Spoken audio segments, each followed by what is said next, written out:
elections, right? You'd think they'd be pretty straightforward, but sometimes things get messy. Yeah, definitely. And that's what we're diving into today. We're looking at the Pasaman region election in Indonesia. Yeah. Took a really wild turn thanks to a constitutional court, the MK ruling. A huge legal decision.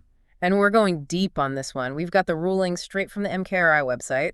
Trying to figure out what happened, why it matters, and what it could mean for, well, future elections. Yeah, this isn't just some local thing. It gets at some really important questions about how elections work, making sure they're fair. So let's start with the basics.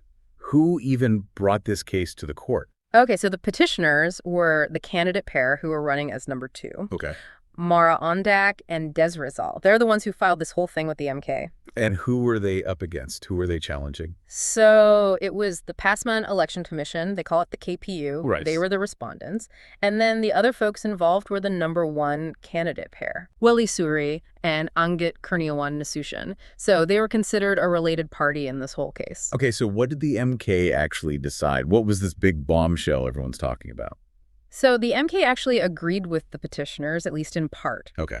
The big thing was that they totally nullified, completely threw out the KPU's decision on the election results. Wow.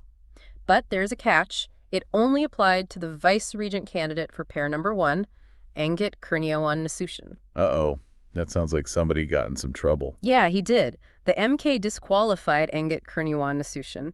What? Turns out he was a former convict. So wait, hold on. There were specific KPU decisions that got thrown out. What were those exactly? Yeah, they specifically invalidated 3 KPU Pasaman decrees. Okay. Numbers 851, 600, and 604.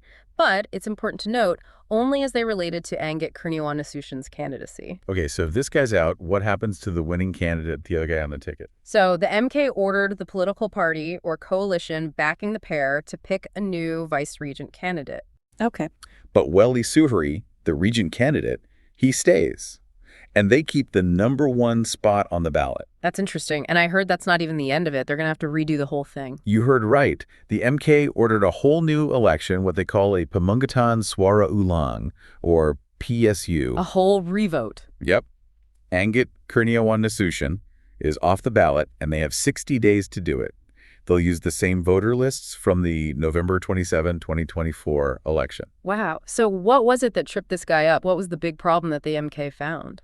Basically, the MK said the KPU Pasaman didn't do their due diligence. They didn't check Anggit Kurniawan's documents carefully enough. Uh-oh. Specifically, there was this Surat Keterangan Tidak Pernah Dipidana. That's like a certificate saying he had no criminal record. And it came from the South Jakarta District Court. Exactly. So something was off about that certificate. Yeah, big time. It contradicted a ruling, get this, from the same South Jakarta District Court back in 2022.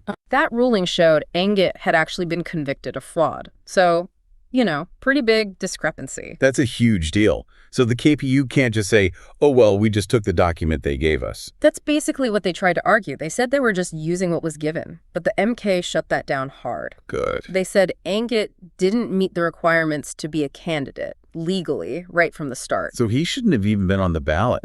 And there was something strange about that no conviction letter, wasn't there? Oh, yeah. The South Jakarta District Court actually canceled that letter in November 2024. After the candidates were announced. Yep. Talk about bad timing. So the MK was basically saying that Anggit should have been upfront about his past. Exactly. They said he had an obligation to tell the authorities about his conviction when he was applying for that certificate. And they pointed out that there was time to fix things, right? Yeah. They said there was a window before the final list came out when he could have corrected the issue. I see. Did the MK have any examples from past cases that they used to make their decision? They actually referred to a couple of their own previous decisions. Okay. Number 71 PUU XXI 2016 and number 0303 PHPU DPD XXI 2024. These rulings basically say that disclosing a former convict status is super important. Especially if it's within 5 years of completing the sentence. Right, which was the case here. So how do they make sure candidates actually follow this rule and tell everyone? The rules say you need a letter from a media editor. Oh, interesting. Confirming that the candidate's past conviction was announced publicly. It's It's part of the paperwork. Proof that they disclosed it. Exactly. So going back to the original complaint, what were Mara and Desreisel actually asking for? Well, their argument was all about that no conviction letter. Right. They wanted the MK to just wipe out the whole election result. The whole thing. Yep.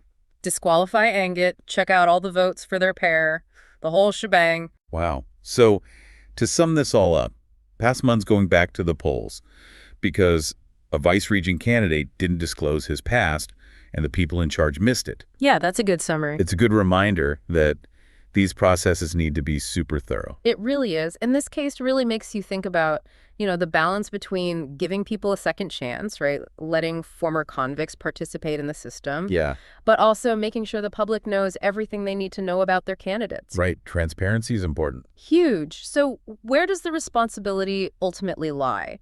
Is it on the individual to be totally open, or is it on the election authorities to be super diligent in their checks? That's a great question. Something to think about. Definitely something to consider as we move forward. Well, that was a deep dive and a really interesting one. Thanks for joining me. Thanks for having me.